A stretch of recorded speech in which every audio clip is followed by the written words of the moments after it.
করা যাবে না? জি অবশ্যই করা যাবে। মুসলিম শরীফের মধ্যে হাদিস আছে, নবী পাক সাল্লাল্লাহু আলাইহি ওয়াসাল্লাম মক্কা থেকে হিজরত করে যখন মদিনা গেলেন, তো নবী পাকের আগমনের খুশিতে সাহাবায়ে কেরামরা বিশাল বড় মিছিল বের করেছেন। হাদিসের শব্দ হচ্ছে ফাসাইদার রিজাল ওয়ান নিসাউ ফাওকাল বিয়ুত তাফাররাকাল গিলমান ওয়াল খুদাম বিতারুক ইউনাদুনা ইয়া মুহাম্মদ ইয়া রাসূলুল্লাহ ইয়া মুহাম্মদ ইয়া রাসূলুল্লাহ জোরে বলেন সুবহানাল্লাহ সুবহানাল্লাহ। সাহাবায়ে কেরামদের স্ত্রীগণ ছাদের উপরে, বাচ্চা বাচ্চা গোলামরা সব রাস্তায় বেরিয়ে আনন্দ সহিত ঝুমছেন আর বলছেন ইয়া মুহাম্মদ ইয়া রাসূলুল্লাহ ইয়া মুহাম্মদ ইয়া রাসূলুল্লাহ। আর ছোট ছোট বাচ্চারা নাচ বলছিলেন তালা আল বদরু আলাইনা মিন ফানিয়াতিল বাদাই ওয়াজাবা শুকরু আলাইনা মাদা লিল্লাহি দাই। তাই নবী পাকের আগমন দিবসে কেন্দ্র করে সাহাবার মতো করে শরীয়ত অনুযায়ী কেউ যদি মিছিল বের করে, এটা ভালো কাজ, নাজেজ কাজ না। বুঝতে পারলেন কথা? হ্যাঁ, ইমান কমজোর হলে তো সবকিছু কমজোর হয়ে যাবে। হ্যাঁ জি, তাই আপনাকে চতুর্সারি ইমামের পিছনে হযরত প্রশ্ন করেছেন ইমামের পিছনে সূরা ফাতিহা পড়া যাবে কি যাবে না। যেই মৌলবীরা বলে যে ইমামের পিছনে সূরা ফাতিহা না পড়লে নামাজ হবে না, ওই মৌলবীর শরীরের সম্পর্কে কোনো জ্ঞান নাই। ওর চাইতে গাঁজাখোর শরীয়তকে বেশি বুঝে। জি, ওর চাইতে গাঁজাখোর শরীয়তকে বেশি বুঝে। জি, আমি বলছি একটু ধ্যান দিয়ে শুনবেন। আচ্ছা বাকি বলেন তো, হাদিসের কিতাবের মধ্যে যে 6টি কিতাব আছে, এই 6টি কিতাবকে সেহায়ে সিত্তা বলা হয়। বাংলাতে সহিহ হাদিসের মধ্যে এই সেহায়ে সিত্তার মধ্যে হাদিস, বুখারীর মধ্যে, মুসলিমের মধ্যে। হাদিসটি কি? রাসূল পাক বলেছেন যে ব্যক্তি সূরা ফাতিহা পড়লো না তার নামাজ হলো না। একটু ধ্যান দিয়ে শুনবেন। যে ব্যক্তি সূরা ফাতিহা পড়লো না তার নামাজ হলো না। আহলে হাদিস নাম দিয়ে মৌলবীরা ফতোয়া দিল যে আমাদের দেশের হানাফি ভাইরা ইমামের পিছে সূরা ফাতিহা পড়ে না, হাদিস অনুযায়ী এদের নামাজ হয় না। গাঁজাখোর দু পাতা আর পাল্টাই না। বুঝতে পারছেন? এই হারামখোর দু পাতা আর পাল্টাই না। নাসাই শরীফের মধ্যে সহিহ হাদিস, ইবনে মাজাহ শরীফের মধ্যে সহিহ হাদিস, যে হাদিসকে আহলে হাদিসদের গুরু আলবানী নিজেই সহিহ বলেছেন। হাদিসটি কি? রাসূল পাক বলেন ইন্নামা জুইলাল ইমামু লিউতাম্মা বিহি ফাইদা কাব্বারা ফাকাব্বিরু ফাইদা কারা ফানসিতু। রাসূল পাক বলেন ইমাম এই জন্য নিযুক্ত করা হয় যে ইমামের অনুসরণ করতে হবে। ফাইদা কাব্বারা, ইমাম যখন তাকবীর পাঠ করবে, ফাকাব্বিরু, তোমরাও তাকবীর পাঠ করো। ফাইদা কারা, ইমাম যখন কিরাত করবে, ফানসিতু, তখন তোমরা চুপ হয়ে যাও। সুবহানাল্লাহ বলুন। সুবহানাল্লাহ। তখন তোমরা চুপ হয়ে যাও। এখন একটা প্রশ্ন থেকে গেল, হুজুর এশারতে, মাগরিবে আর ফজরে কিরাত শুনতে পাই, চুপ থাকবো, কিন্তু যোহর আর আসর তো শুনতে পাই না। এই বিষয়ে তিরমিজি শরীফের মধ্যে হাদিস, যে হাদিসকে উল্লেখ করে ইমাম তিরমিজি বলেন হাদা হাদিসু হাসানুন সহিহুন, এই হাদিসটি হচ্ছে সহিহ হাদিস। আলবানীও হাদিসটিকে সহিহ বলেছেন। হাদিসটি কি? সাইয়েদনা জাবির ইবনে আব্দুল্লাহ বিখ্যাত সাহাবী রাদিয়াল্লাহু তাআলা আনহু বলেন, শুনো, যেই ব্যক্তি সূরা ফাতিহা পড়লো না তার নামাজ হলো না, ইল্লা আইয়াকুনা ওয়ারা আল ইমাম, কিন্তু ইমামের পিছে থাকলে পড়তে হবে না। তো যোহর আসর ইমামের পিছে থাকে না আগে? জি, তাহলে যোহর আসরে পড়তে হবে না। এইবার শুনেন, রাসূল পাকের হাদিস আছে কোন নামাজে মুক্তাদির জন্য কিরাত নাই। কুরআন পাকে আল্লাহ বলেছেন ওয়াইদা কুরিআল কুরআনু ফাসতামিউ লাহু ওয়ানসিতু লাআল্লাকুম তুরহামুন। আল্লাহ বলছে শুনো, কুরআন যখন পাঠ করা হবে চুপচাপ মনোযোগ সহকারে শ্রবণ করো, যেন তোমাদের প্রতি রহম করা হয়। কিছুই বলিও না, চুপ থাকো। এই আয়াতের তাফসীরে তাবারীর মধ্যে ইমাম তাবারী বলেছেন এই আয়াতটি হচ্ছে নামাজের জন্য, যারা নামাজ আদায় করবে ইমামের পিছনে মুক্তাদি কিরাত করবে না। আল্লাহ বলেছেন তোমরা চুপ থাকো। তো কুরআনকে ওভারটেক করে, নবীর হাদিসকে বাদ দিয়ে, সাহাবার হাদিসকে বাদ দিয়ে একটা হাদিসের দুম ধরে গাঁজাখুরি ভাগ্যবান। নিজের নামাজ তো হয় না, জাতির নামাজ তো ধ্বংস করে। আচ্ছা, মমিদুল সরকার 500 টাকা, আব্দুর রহমান 1000 টাকা। আল্লাহ কবুল করেন সকল। আল্লাহ শুনেন, সুনানুল কুবরা লিল বাইহাকির মধ্যে হাদিস, যে হাদিসকে আহলে হাদিসদের গুরু আব্দুর রহমান মুবারকপুরি নিজের কিতাব তোহফাতুল আহওয়াজের মধ্যে বলেছে হাযা হাদিসুন সহিহুন, হাদিসটি সহিহ। যে হাদিসকে ইমাম নববী বলেছেন হাযা হাদিসুন সহিহুন, হাদিসটি সহিহ। কি? রাসূল পাক সাল্লাল্লাহু আলাইহি ওয়াসাল্লাম তাশাহুদে আঙ্গুল চাটতেন, হিলা লড়া করতেন না, চাটতেন বসে দিতেন, এভাবে হিলা লড়া করতেন না। জি, এবার আপনাকে মানুষকে যুক্তি দেয় যে এইভাবে করলে শয়তান কষ্ট পায়।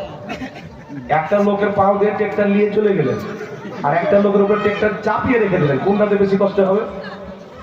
জি, ট্রেক্টর চাপিয়ে রেখে দিলাম, ওটাতে বেশি কষ্ট হবে না? কপাটে আপনার হাত ঢুকেছে, একদম কপাট লাগিয়ে চিপে গেল, চিপে ধরে করেছিল, আর চিপে ছেড়ে দিল, কম কষ্ট হবে? আর চিপেই ধরে থাকলে বেশি কষ্ট হবে। তাই তুলে হিলালোড়া করবে না, বেশি কষ্ট করবে। এটা সহিহ হাদিস থেকে, নবী পাক থেকে প্রমাণিত। তাই হিলালোড়া করা যাবে না।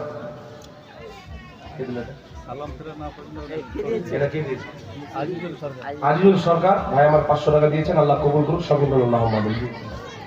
আমাকে আওয়াজ বসে সর্দি জ্বর অনেক কিছু হয়ে গেছে, তো আপনাদের মহব্বতে কি লেগেছে? এটা সুন্নি মেয়ে তাবলীগের ছেলে, কোন সুন্নি ইমাম না পাবে না। যদি কোন সুন্নি ইমাম পড়ায় ওর পিছনে নামাজ হবে না মুসলমানদের।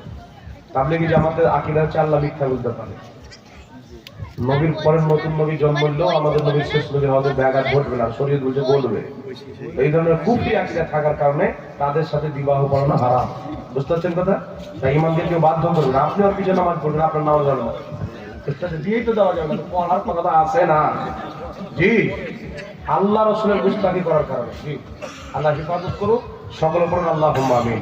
একটা বাকি বেতন নামাজ বললেন, বেতন নামাজ 3 রাকাত পড়বেন।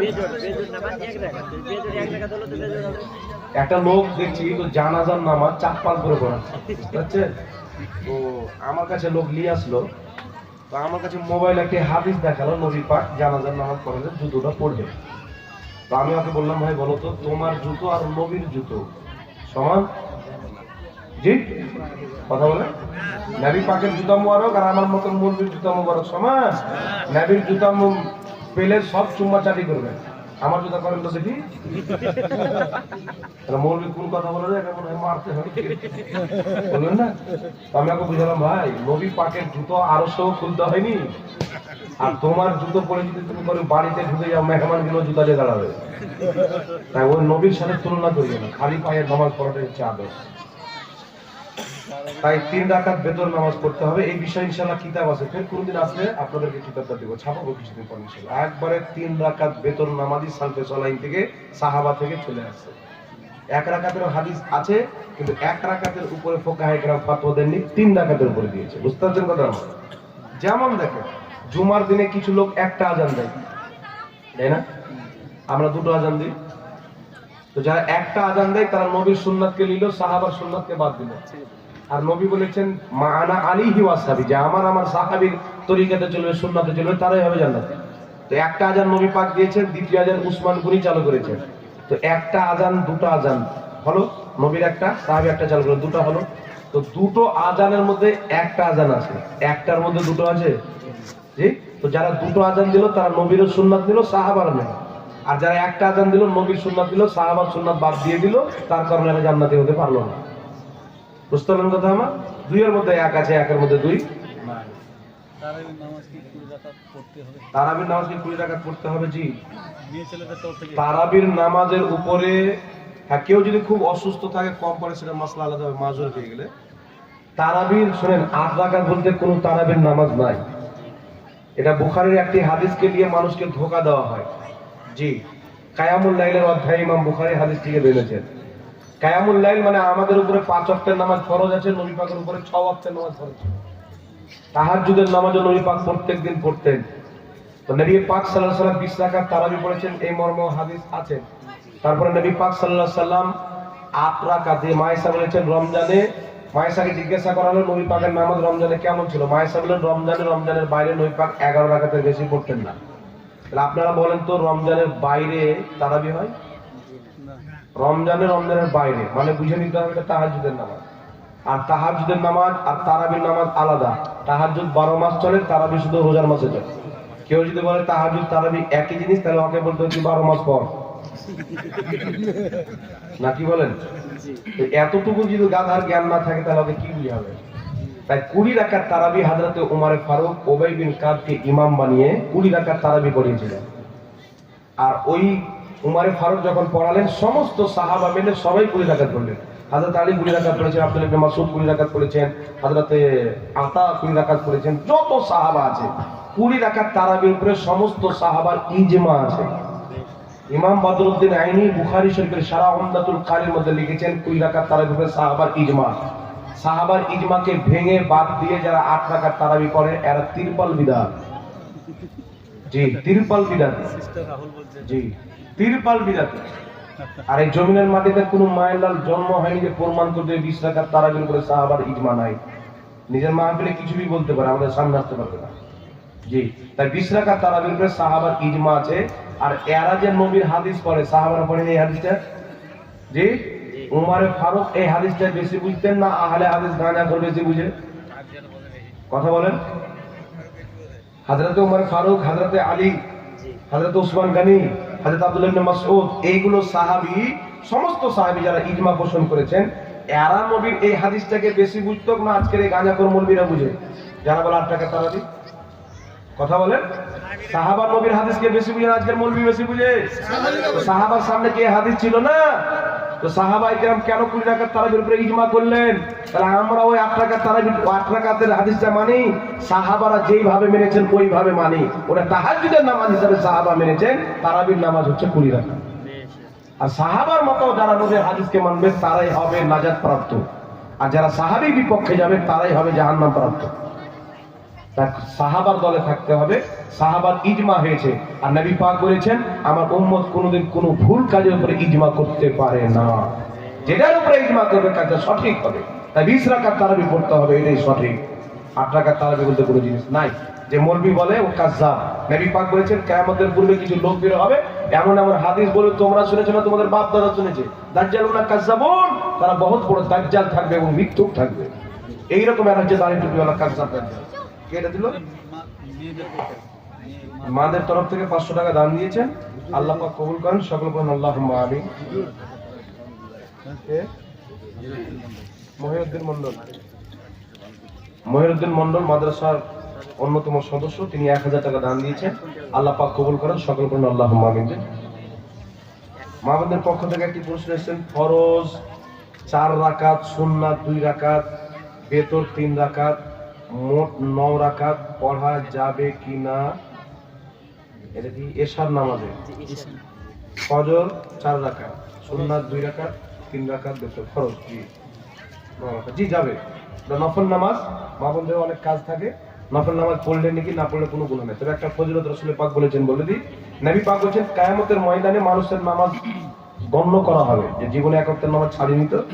তো কিছু কিছু লোক হবে যাদের নামাজে ঘাটতি হবে। ফেরেশতারা বলবে আল্লাহ তোমার অমুক বান্দার ফরজ নামাজে ঘাটতি হয়েছে। তো আল্লাহ বলে তার নফল নামাজ চেক করো, নফল গালা দিয়ে ফরজের জায়গায় গালা ভরে দাও। বুঝতে পারছেন কথা আমার? তার কারণে আর মা বোনদের 20 রাকাত নামাজ যদি ভারী হয়, তাহলে আপনারা কি করবেন? নফলগুলো বাদ দিয়ে দিবেন, নফলগুলো বাদ দিয়ে দিবেন। তাহলে এদিকে 4 রাকাত, এদিকে 4 রাকাত নফল, 8 রাকাত নামাজ পড়বেন। নফল নামাজ না পড়লে গুনাহ নেই। তারাবির নামাজটা পড়বেন, তারাবির নামাজ যেহেতু সুন্নাত। ভিতরে জুম্মার ভিতরে আযান দেওয়া কি যাবে? ভিতরে জুম্মার আযান দেওয়া কি প্রতিবার শুক্রবারে? না,